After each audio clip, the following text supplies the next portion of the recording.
නැතමට අන්සරණා මේ ලොව තුල නැතමට අන්සරණා නැතමට අන්සරණා මේ ලොව තුල නැතමට අන්සරණා බලාවදාරනු මැන දිව නෙත් ඇර අසවදාරනු මැන දිව කන් ඇර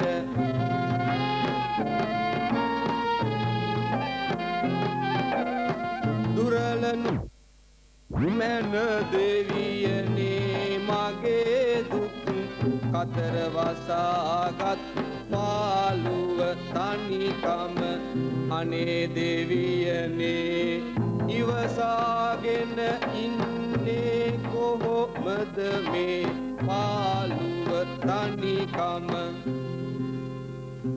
අනේ දෙවියනේ මම ඔබ වහන්සේට කොයිතරම් කාලයක් තිස්සේ අනුන්ගේ පින්පෙත් අනුමෝදන් කරවනවාද ඔබ වහන්සේට කොයිතරම් කාලයක් තිස්සේ පුද පූජා පවත්වනවාද ඒ දෙවියනේ මං ඔබ වහන්සේගෙන් කවදාවත්ම පිහිටක් ඉල්ලා තියනවාද නෑ මගේ හිතේ තියෙන දුක් කරදරයක් ඔබ වහන්සේට කියලා තියනවාද ඒත් නෑ ඒ දෙවියනේ අද නම් මං ඔබ වහන්සේගෙන් ඉල්ලීමක් ඉල්ලන්න යන්නේ අනේ කරුණා කළා ඒ ඉල්ලීම මට ඉෂ්ට කර දෙන මෙන් ඔබ වහන්සේගෙන් ඉතා බැගෑපත්ව මේ අවස්ථාවේදී ඉල්ලා දරුවා කවුද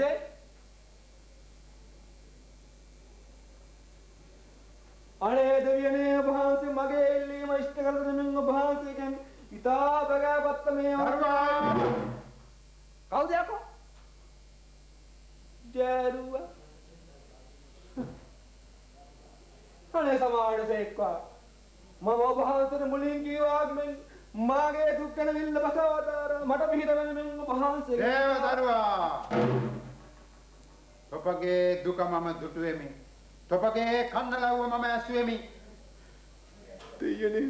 දෙයියනේ මගේ දෙයිය මාත් එක්ක කතා කරනවා මගේ දෙයිය මාත් එක්ක කතා කරනවා මම දැනගත්තා මම දැක්කම කවදාවත් සත්‍යක්‍රියා කරුවා ඔබ වහන්සේ කතා කරන තුරු මම සත්‍යක්‍රියා දරුවා වදාරනු මනයි ඔබගේ දුක් ගැනවිල්ල මා ඉදිරියේ පවසනු සමාවෙන්න සේක්වා මෙන්න මේකයි මගේ දුක් ගැනවිල්ල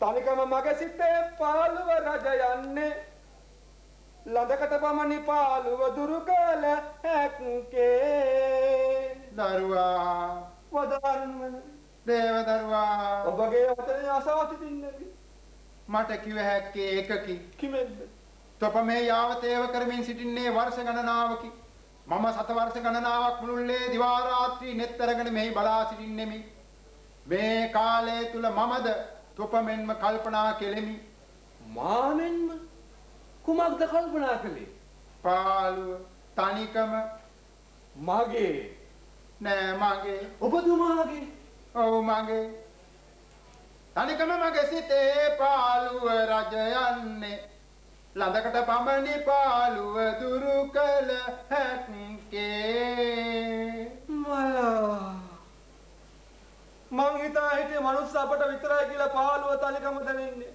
දැන් බලාගෙන ගියාම දෙයියන්ට කියලා දෙනසක් නැහැනේ මනුස්ස අපි කාගෙන් පිහිට ඉල්ලන්නද දෙයියන්ගෙන් නැතුව ඉතින් දෙයියන්ටත් බෑ කියලා කිව්වා මම මේ ඇත්තටම අහන්නේ ඔබතුමාට දැනෙනවද පාළුව හොඳට දැනෙනවා ඔබතුමාට දැනෙනවද තනිකම හොඳට තේරෙනවා ඉතින් දෙවියනේ මම මොකද කරන්නේ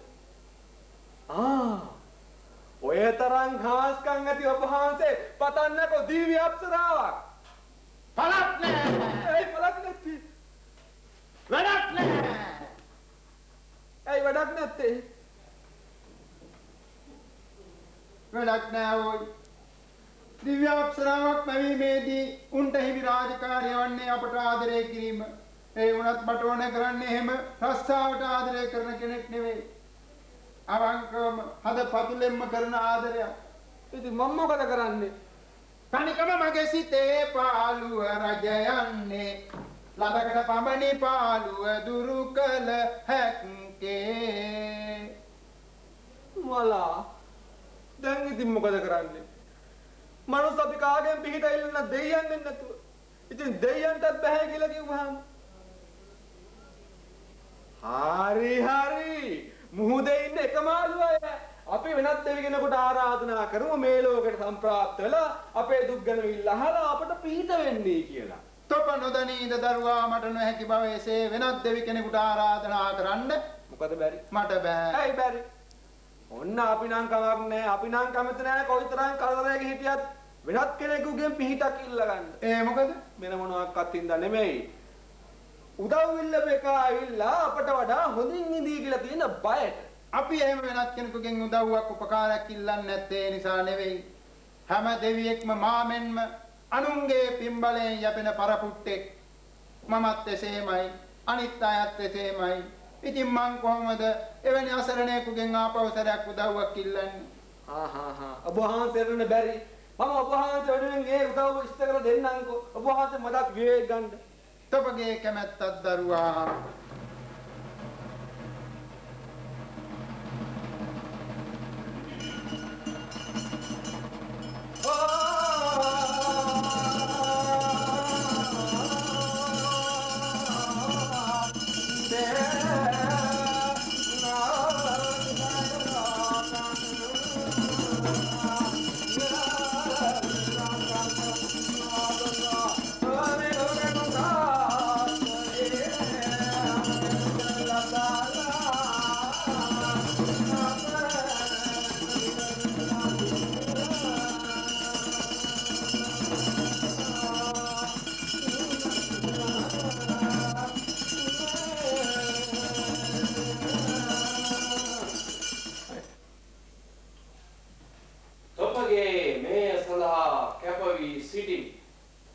සමාවී කන්දෙනසේක්වා අපි තා අසරණයෝ වෙමු.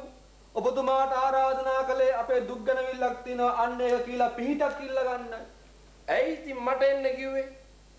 අර තියෙන්නේ තවත් දේව රූපයක් තියනවනේ එන්නම්. අපි දෙන්නටම පිහිටක් ඉල්ල ගන්නයි ඔබ වහන්සේට ආරාධනා කළේ. මේ බහුවචනින් ඕනේ නෑ. මාව ගාව ගන්න දෙපව්වට. මම දෙවි කෙනෙක්. දැන් එන ඔබ වහන්සේ ඔබ වහන්සේ කට සමාවෙනසේක්වා. එසේනම් මගේ දුක් ගැන විල්ලහලා මට පිහිට වෙනවෙන් ඔබ වහන්සේගෙන් ඉතා බැගෑපත්ව ඉල්ලා සිටිනවා. පවසනු මැනවි තොපගේ දුක් ගැනවි. මම තොපට පිහිට වෙමි. කෙසේ හෝ පිහිට වෙමි. මෙන්න මේකයි දෙවියනේ. මම ඉතා චිරාත් කාලයක් තිස්සේ බොහෝම දුකෙන් තනිකමෙන් පාළුවෙන් කපු මහත්තයෝ මම ඉතා චිරාත් කාලයක් තිස්සේ බොහෝම දුකෙන් කපු අර මගේ ඉල්ලීමත් එහෙනම් ඔය ගමම දාලා බලන්න. දැන් එහෙනම් ඔබ වහන්සේ කිව්ව ඔබ වහන්සේ ගාව ගන්න එපා කියලා මේකට. කපු මහත්තයට විහිළුවක්වත් තේරෙන්නේ නැහනේ. මම පොඩි විහිළුවක් කරා මගේ යාළුවත් එක්ක. ඒ කිව්වේ සාමාන්‍ය මිනිස්සුන්ට නොතේරෙන අසාමාන්‍ය දේව විහිළුවක්. මටව තේරෙන්නේ නැහැ. මම මිනිස්සෙක්. පරක්කු වෙන්න බෑ. මට ඉක්මනට යන්න ඕන. උඹට ඇත්තටම පරක්කුද? පරක්කුද? ආවේ නෑ නවතින්. දුක් ගැනවිල්ල ශ්‍රවණය කළායි තවුතුසාවෙන් චුත උනේ. ඉතින් ආපු ගමන් මෙයන් හදන්නේ. ආවේ නෑ නවතින්න. මම වතාවක් ප්‍රකාශ කළේ. දුක් ගැනවිල්ල ශ්‍රවණය කළා යා. හැකියිපණී යායි. කොහොමදත් උඹට මෙතන නවතින්න විදියකුත් නෑ. මොකද මමත් බොහොම අමාරුවෙන් තමයි කාලයක් මුළුල්ලේ මෙතන ඉන්නේ. මොකද ඉඩමැදි නිසා. කතාවෙන් පූජා පරක්කු වෙනවා. හැබැයිමයි අපේ කාරණාවත් අතපසු වෙනවා. ඒක තමයි. අපි ඔබතුමාට ආරාධනා කළේ මුලින් කිව්වා වගේ අපේ දුක් ගැනවිල්ලක් තියෙනවා අන්න ඒකට පිහිට වෙන්නේ කියලා ඔබ වහන්සේට ආරාධනා කෙරුවේ. දරුවා තොප නොදන්නවා දෙවිවරු වන අපටත් තියෙනවා නොයෙකුත් දුක් කරද දුක් ගැට. නැද්ද යාළුවනේ? ඒත් ඉතින් අපි අප කැපවලා ඉන්නේ මේ ඇයට පිට වෙන්නනේ. කොහෙද? මම ඔය කාරණාව කොයි තරම් කපුන් නැහැට ඒත්තු ගන්නට හැදුවද? උන්නේ නෑනේ කියන දෙයක් ගණන් ගන්න. ඇත්තෙන්ම කපු මාත්‍යෝ දෙවිවරු වන අපටත් තියෙන නොයෙකුත් දුක් කරදර දුක් ගැහැට. මොන බුදුම කතාවක්ද? අදහන්න පුළුවන්ද?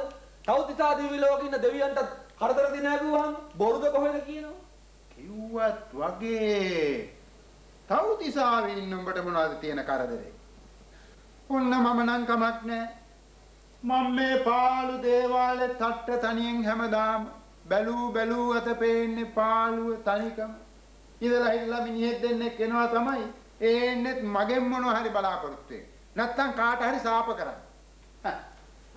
මේ ළඟදී ආවා ගෑනු කෙනෙක්. එයාගේ දුවත් එක්ක දුවව විභාගයෙන් සමර්ථ කරවලා දෙන්නයි කියලා බාරයක් එන්නේ. ඉතින් ඒ ගෑනු කෙනා පොරොන්දු වුණා දුවව විභාගයෙන් සමර්ථ කරලා දුන්නොත් ප්‍රාණයට ප්‍රාණයක් ඔප්පු කරනවායි කියලා. ඉතින් ළමයා කොහොම හරි පාඩම් කරලා දහිරේ දාලා ටියුටරි ගිහිල්ලා විභාගයෙන් පාස් වුණා. මම බලාපොරොත්තුෙන් හිටියා අර බාරේ ඔප්පු කරන්න එනකල්. ඒ වුණාට ප්‍රාණයට ප්‍රාණයක් කිව්වට උන්දගෙන ආවේ ගෑනුවෙක් නෙවෙයි. එහෙනම් කිකිලියෙක්. අනේ කෝ දැන් මේ කිකිලි කපු අර එදා ඒ මේ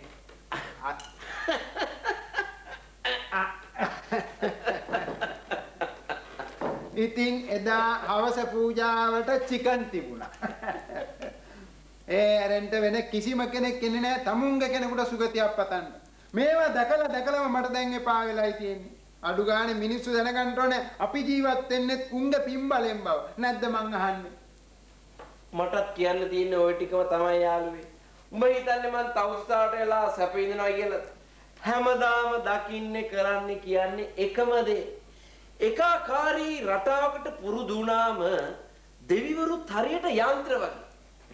වෙලාවකට හිතෙනවා සිය දිවි හානි කරගන්න. ඒත් ඉතින් සිය දිවි හානි කරගත්තට අපි මැරෙනවා. හැමදේම එකාකාරී වෙනකොට ජීවිතෙත් එපා වෙනවායි කියලා අපේ ජාතියේ මිනිස්සුන්ගේ ආප්තෝපදේශයක් තියෙනවා. ආප්තෝපදේශේ? ඔව්. ඒ දේශේ කොහෙද දරුවා තියෙන්නේ? අයියෝ ආප්තෝපදේශ කියන්නේ රටකට නෙමෙයි පැරණි කියමන් වලට.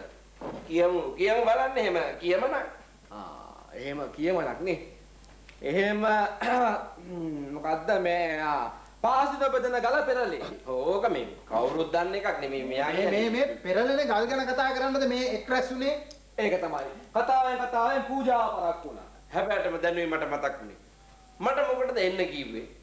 ඔබතුමා දන්නවද අපේ දුක් ගැනවිල්ල? කපු මහත්තයෝ.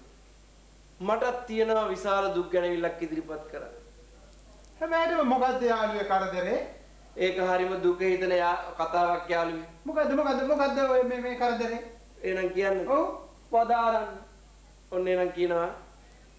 තනිකම මගේ සිතේ පාළුව රජ යන්නේ ලඳකට පමණි පාළුව දුරු කළ හැක්කේ.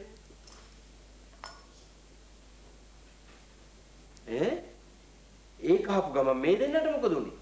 මේ මිනිස්සෙන් නම් කමක් නැහැ ඒත් මේ දෙයියෝ යාළුවේ